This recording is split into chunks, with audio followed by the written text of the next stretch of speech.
জুলাই ঘোষণাপত্রের বিস্তারিত জানাতে আমাদের নিউজরুম থেকে সরাসরি যুক্ত হচ্ছেন সহকর্মী সাজিদ সুইটি। সুইটি, বিভিন্ন রাজনৈতিক দলের নেতাকর্মী আমরা দেখেছি প্রধান উপদেষ্টার সাথে ছিলেন এবং গেল বছরের 5ই আগস্ট থেকেই এই ঘোষণাপত্র কার্যকর হবে এমন একটি বার্তাও কিন্তু এসেছে। আরো বিস্তারিত আপনার কাছ থেকে জানতে চাই।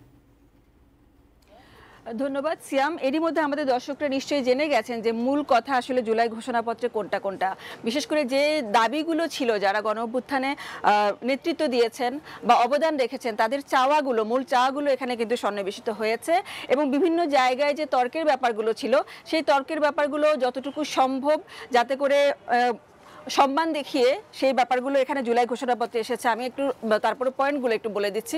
প্রথম কথা হচ্ছে যে সাংবিধানিক স্বীকৃতি চাওয়া হয়েছিল যে 2024 সালে যে ঐতিহাসিক গণ অভ্যুত্থান হয়েছে সেটার যেন সাংবিধানিক স্বীকৃতি থাকে, ভবিষ্যতে যারা নির্বাচিত হয়ে আসবে তারা যেন এই ব্যাপারটা তাদের তফসিলে রাখেন, এই ব্যাপারটাকে প্রাধান্য দেওয়া হয়েছে।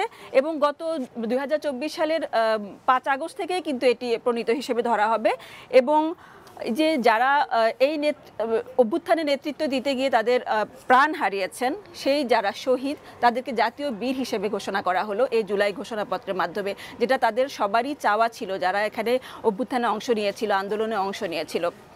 শুধু তাই না, যারা শহীদ পরিবার, আহত বা যারা অভ্যুত্থানে অংশ নেওয়া অন্যান্য যারা আছে তাদেরও আইনি সুরক্ষার ব্যাপারটা প্রাধান্য দেওয়া হচ্ছে। এই পর্যন্ত যতগুলো আন্দোলন হয়েছে বিভিন্ন জায়গায়, যতগুলো আমরা দেখেছি যে প্রধান উপদেষ্টা বরাবর বা সরকারের কাছে দাবিগুলো তোলা হয়েছে জুলাই ঘোষণাপত্র কেন তারা চাচ্ছেন, তারা এই আইনি সুরক্ষার ব্যাপারটাকে বারবার করে প্রাধান্য দিয়েছিলেন। সুতরাং এই জুলাই ঘোষণাপত্রে সেই ব্যাপারটি এসেছে এবং আমাদের দর্শকরা যদি এর মধ্যে টেলিভিশনে চোখ থাকে নিশ্চয়ই দেখেছেন যে সংসদের দক্ষিণ প্লাজায় উনি যখন ঘোষণাপত্রটা পড়ছিলেন তার পাশে ছিলেন বিভিন্ন রাজনৈতিক দলের প্রতিনিধিরা, বিএনপি, এনসিপি, জামায়াত সহ যারাই স্টেক হোল্ডার, যারাই অংশীজন প্রত্যেককে রাখা হয়েছে। শুধু তাই নয়, যারা মূল এই অভ্যুত্থানে যারা মূল নায়ক তাদেরকে এবং তাদের পরিবারকে সামনে রাখা হয়েছে।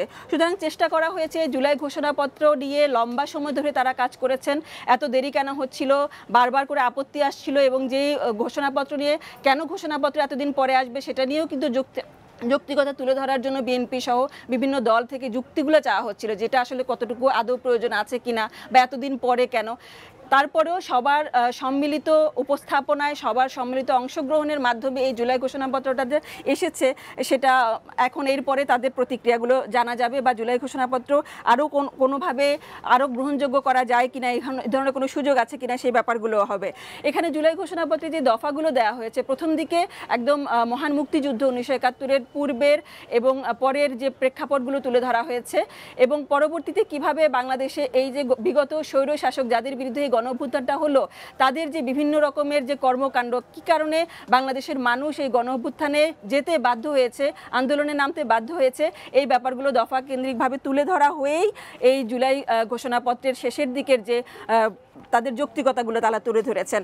এবং বারবারই বলা হচ্ছে যে, আমি একটু যদি শেষের দিকে দফাগুলো যদি একটু পড়ি, বাংলাদেশের জনগণ যুক্তিসঙ্গত সময়ে আয়োজিতব্য একটি অবাধ, সুষ্ঠু ও নিরপেক্ষ নির্বাচনের মাধ্যমে গঠিত জাতীয় সংসদে প্রতিষ্ঠিত প্রয়োজনীয় সাংবিধানিক সংস্কারের মাধ্যমে দেশের মানুষের প্রত্যাশা ও তরুণ প্রজন্মের আকাঙ্ক্ষা অনুযায়ী আইনের শাসন ও মানবাধিকার, দুর্নীতি ও শোষণমুক্ত বৈষম্যহীন সমাজ এবং গণতান্ত্রিক রাষ্ট্র ব্যবস্থা প্রতিষ্ঠার অভিপ্রায় ব্যক্ত করছে। তার মানে ভবিষ্যতে আর কখনো যেন কোনো শাসক স্বৈর শাসকে পরিণত না হতে পারে সেই চেষ্টাটা, সেই আকাঙ্ক্ষাটা এখানে ফুটে তোলার চেষ্টা করা হয়েছে। বাংলাদেশের জনগণ এই অভিপ্রায় ব্যক্ত করছে যে ছাত্র অভ্যুত্থান 2024-এর উপযুক্ত রাষ্ট্রীয় ও সাংবিধানিক স্বীকৃতি প্রদান করা হবে, যেটা আমি শুরুর দিকেই বলছিলাম। এই চাওয়া পাওয়াগুলো জুলাই ঘোষণাপত্রে এসেছে, সেটি কতটুকু কার্যকর হবে ভবিষ্যতই বলে দিবে।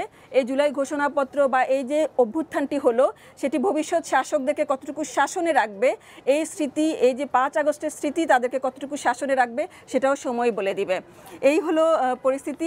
আমাদের আরেকটি খবর, আমাদের ইতিমধ্যে নিশ্চয়ই দর্শকরা জানেন, আমাদের জানা আছে যে জাতির উদ্দেশ্যে ভাষণ দেবেন প্রধান উপদেষ্টা, সেখানেও নিশ্চয়ই আমরা আরও কিছু দিক নির্দেশনা জানবো বা সরকারের বর্তমান পরিস্থিতি বা এই অভ্যুত্থান কেন্দ্রিক তাদের আরও কিছু কার্যক্রম আছে কিনা সেখানে নিশ্চয়ই আমরা জানতে পারবো।